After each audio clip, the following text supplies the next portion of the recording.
এই টুবাই টুবাই, আরে ওঠ, দেখ তো কত বেলা হলো, এবার উঠে পড়। ও মা, আর একটু ঘুমাই না। আর ঘুমাতে হবে না, তোর খোকাদা কখন উঠে গেছে জানিস? নিচে আয়, ব্রেকফাস্টটা করে নে। খোকাদা, গুড মর্নিং। হ্যাঁ, কিন্তু মর্নিং আবার কালকে হবে। আরে বাহ, লুচি আলুর দম। হ্যাঁ, তাড়াতাড়ি খেয়ে নে, বেরোবো। কেন রে, কোথায় যাব? কালকে রাতে বাপিদার দোকানে চুরি হয়ে গেছে। সে কি রে? তাড়াতাড়ি খেয়ে নে, ওখানে যেতে হবে। আচ্ছা। হায় রে, কি শান্ত সর্বনাশ হও বাবা, হলো, আমার শান্ত সব হও। নিয়ে গেল গো। বাপিদা, কখন কিভাবে এসব হলো? খোকা, কি আর বলবো, রাতে যেমন দোকান বন্ধ করি তেমন বন্ধ করে বাড়ি গিয়েছিলাম। সকালে দোকান খুলতে এসে দেখি এই অবস্থা। এই নিয়ে তিনটে চুরি হলো পাড়ায়, তবে পুলিশদের কোনো চাড়ই নেই। কি বলুন তো কাকা বাবু, পাড়ার এই সমস্ত ছোটখাটো ব্যাপারে ওদের নাক গলানোর টাইম নেই। না, এবারের একটা ব্যবস্থা করতেই হবে। এই দাদা, কোথায় যাচ্ছি রে? হয়েছে। আসলে স্যার, আমরা কমলহাটি পাড়া থেকে এসেছি। আমাদের এলাকায় ইদানিং খুব চুরি হচ্ছে। তা কটা চুরি হয়েছে? এই নিয়ে তিনটে চুরি হয়ে গেছে স্যার।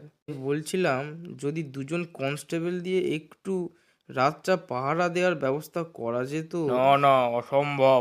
একেই আমাদের থানায় কনস্টেবলের সংখ্যা কম, তার উপর পাহারা। না না, হবে না। কি হয়েছে বোসবাবু? কি সমস্যা? আগে স্যার, এই দেখুন, এরা কি বলছে, বলে কি না পাড়ায় চুরি হচ্ছে, তাই পাড়ায় পাহারা দেওয়ার জন্য কনস্টেবল চাই। আপনি বলুন স্যার, কি অসম্ভব কথা। তা বাড়ি কোথায় আপনাদের? এ কি একাগ্র তুই?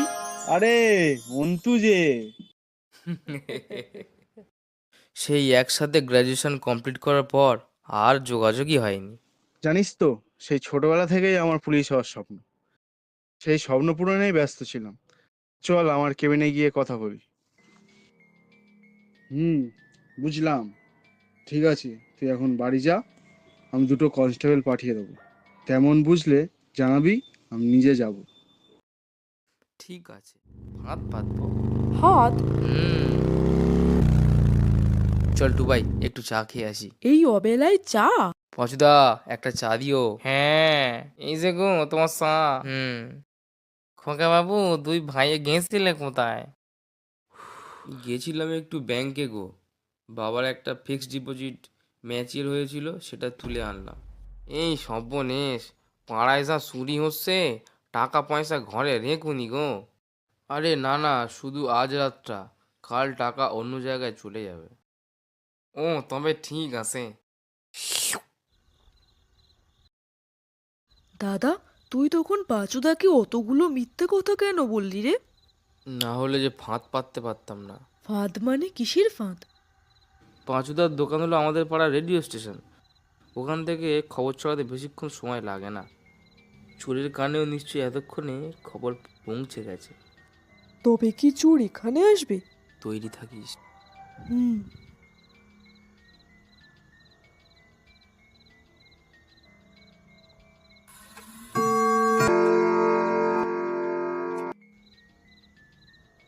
এই টুবাই, ওঠ ওঠ, উঠে পড়, খুকু ফাঁদে পড়েছে।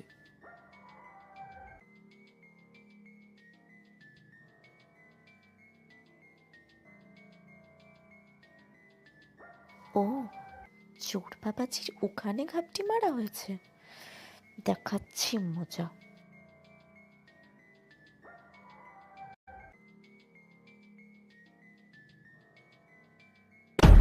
ও ও ও মা গো, ছাড়ো। দেখি তো মুখটা। ও, তবে খুব ভুল আন্দাজ করিনি। ভজন 5 বছর জেল খেটেও আঁশ মেটেনি।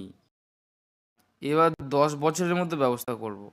চোর চোর, এটা তো চোর টুকুনের গলা। ধরেছি, চোর তো চোর। আমরা এখানে ধরেছি, তবে ও আবার কাকে ধরলো? একে কনস্টেবলদের কাছে দিয়ে চল তো ব্যাপারটা দেখি। কোথায় পালাবে এই বাছা ধন? টুকুন, কি করছিস কি? দেখতে পারছিস না চোর ধরেছি? আরে চোর তো ওদিকে ধরা পড়েছে, তবে তুই কাকে ধরেছিস? দেখি তো মুখটা। এ কি একাগ্র তুই? তোর এসএমএসটা দেখেই তো এলাম। তারপরে তো এই অবস্থা। ইনি কে রে দাদা? তার আগে বল তুই এখানে কি করছিস? আসলে তোরা যখন সন্ধেবেলা কথা বলছিলিস আমি আড়াল থেকে শুনেছিলাম, তাই ভাবলাম তোদের আগে আমি চোরকে ধরবো। খুব চোর ধরেছিস। ও আমার ছোটবেলার বন্ধু, সাব ইন্সপেক্টর একাগ্র সেন। ওহো, আই এম এক্সট্রিমলি সরি, আমি বুঝতে পারিনি। ইটস ওকে, কিন্তু আপনাকে তো ঠিক চিনলাম না। ও আমার বোন শ্রীধারা ব্যানার্জি। আচ্ছা, নমস্কার। একাগ্র, চল ওদিকে। আসল চোর তোর অপেক্ষায় আছে, ওকে নিয়ে যা করার কর। হ্যাঁ, আমি আর কি করব, চোরের ভাগের মার তো আমি আগেই খেয়ে নিয়েছি। বন্ধুরা, আমার এই ভিডিওটি যদি